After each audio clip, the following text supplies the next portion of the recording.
is Megan and I'm your body piercer on the journey to losing 100 pounds. So this channel will always be predominantly health and fitness, but I wanted to take this Vlogtober with me uploading every day to give you a little bit more insight on just who I am as a person as well as a body piercer. So I am going to slip in a few body piercing videos. If body piercing isn't your thing or you're not interested in it, just simply go to the next video. But as we have it today, this is something that a lot of people in this world don't have. It's something that I have had in my skin for 6 years now, and they are called subdermal implants. So what I did was I went to my Facebook page and I asked people what are their burning questions when it comes to my implants, and I was pleasantly surprised that people were asking me things that I don't even think of. So I'm going to run through some of them. Hopefully it gives you a little bit more information on what subdermal implants are, and now you're not always scratching your head when I'm making my cooking videos, because I know that they're showing in my videos. All right, let's get started. The first question that a lot of people wanted to know is what exactly are they made of? They are made of a harder grade of silicone. They're not like breast implant. They're not squishy. When you actually touch them, they're a little bit harder to the touch, and that way they can make the shape and stay the shape under your skin. It's very rare that someone will have a reaction to them or have them reject. Most of the times if that happens, it's because they're put in by somebody that's not a professional. And unfortunately in our world, we have a lot of people that think they're professionals and they're not professionals, and they really end up hurting people. Second most asked question that I had was, can they move under your skin? No, they actually, I wish that there was a better angle for this. No, they actually cannot move under my skin. What happens when you're getting a subdermal implant, and this might be a little bit on the graphic side, and I'm going to show you a couple pictures of what it's like. I want this to be the most open, honest information that you can get when it comes to these, because I find that the media and documentaries and stuff, they portray a lot of this as a shock value, and I don't look at mine as shocking the world. I actually got mine for a more personal reason, and I will get into that in another question. So when they do your subdermal, what they're actually doing is pocketing out a portion of your skin, and the subdermal implant then slides in. The incisions are usually only this small. It slides in and then it sits right on your fat. So if I was to hit them or if I was to do something to them, they're mostly protected, and I've really slammed on them before and nothing happens. I can sleep on them. I can pretty much do anything and nothing's gonna happen to them within reason. Another question I got was that, can they break? Yes, they can break if you hit them hard enough. Anything can break if you hit them hard enough. Likelihood of it breaking, again, all depending on if a professional installed them or not, is very slim to none. This leads me into my next question. What is the meaning behind my implants?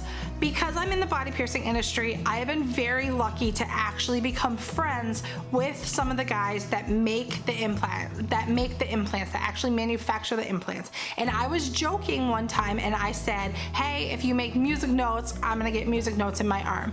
At this point, implants were not a big thing. Now you can pretty much get anything that you want implanted. There's artists out there that can carve pretty much anything you want. But at the time, it just really was basic shapes that you can get. So he went ahead and he made music notes, and it was not something that I thought lightly about. I actually thought about this for over a year before I committed to getting the implant. I love this question, and I'm actually going to read it just because, word for word, this is such a great question. I've seen a lot of people claim that implants make you less approachable and scare away kids' prospective partners. Knowing you and your warm personality, what would you say if somebody said this? I'm going to be very, very, very honest with you. I have had the most hate come at me because I have implants in my arm.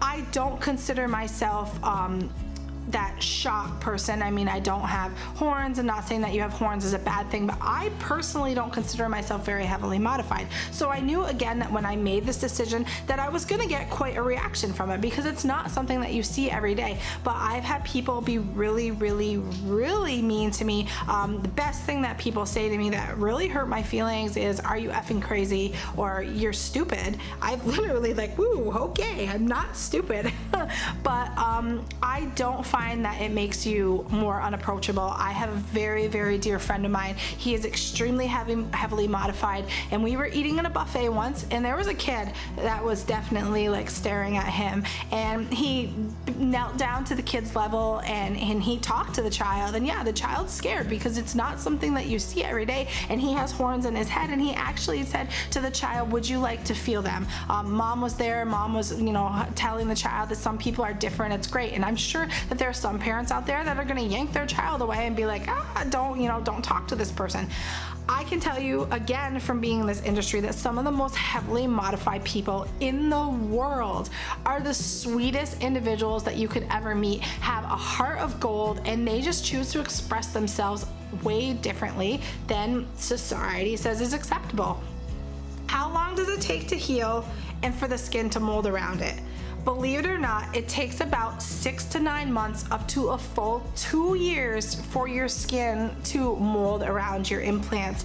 Swelling is a good 4 months. It could be longer. It also depends where you're getting your implants, how big the implant is, and just healing time in general. I can tell you that when I first got this one, I was bruised all under there. It was quite a bit of pain. I was actually quite surprised in how painful and tight it is. It's like a very tight feeling that pulls down around your skin, and then after a while you don't feel it. I don't feel my implants at all. I totally forget that I have them unless somebody asks me about them. What's the meaning of getting the implants? Again, for me, it was I'm in love with music. I've been a musician my entire life. I've played the piano my whole life, and I really wanted these music notes. It was just an outward expression. But at the same time, I was so terrified of these heavy mod artists when I first saw them. The guy that put the implants in my arm has a whole spike mohawk. I was terrified of these guys. I remember hiding, I didn't want to go to the parties and stuff because I thought these guys were going to be jerks, and they weren't. Again, they are some of the sweetest people that I have ever met. And for one, I wanted to overcome it. The first time I got the implants, I'll go ahead and put a picture for here. I was so excited. I was so like, oh my God, I'm doing this. And then the second time I went and got my implants, it was a little bit more of an emotional situation. It was more of an emotional release, and I cried through the whole thing. Still don't know why, but I cried through the whole thing. And again, it was one of those overcoming, I can do this, I've got this, and this is how I choose to express myself. What did your parents think? Yeah, that was scary. I was scared. I think I was 33 or 34, maybe even 35. Let me see, I'm 38. 37, 36, 35, no, I was 32 when I got my first implant, and then 33 when I got my second implant. I was terrified. I was so terrified to go and hang out in my mom's house, and finally I was just like, there's nothing you can do about it, and I whipped up my long sleeve and I showed her, and yeah, she was not happy. I will always be her daughter now. She's totally if we're out in public and somebody asks, actually my dad was the best about this.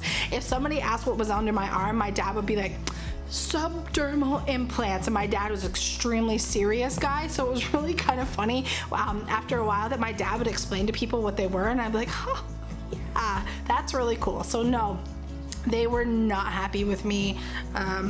Yeah, not happy with me at all, but now it's something that is accepted, and actually all my family now, no one bothers me. For the most part, I'm not even, it's not even talked about anymore. It's just Megan's got implants. All right, last question. Does it leave a forever stamp in your muscles if it's not in my muscles? I guess I should have read that before. If you were to remove it. So it's not in my muscle, it's on my fat. If it's removed, it goes back down to normal, and it goes back down within a day or so.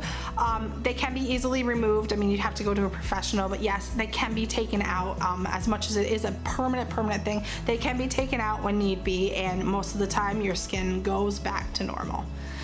All right, guys, so there you have it. That is what my implants are. Those are my story with my subdermal implants. I hope that gave you a little bit more information on what they are. I know when I'm chopping up veggies and stuff, oh, sorry, kitty, that you can see them. If you have any questions at all, please, I'm an open book. I would rather you ask the questions than just be like, ooh, what the hell is in her arm? All right, guys, stay tuned for tomorrow's episode of Megan's Life.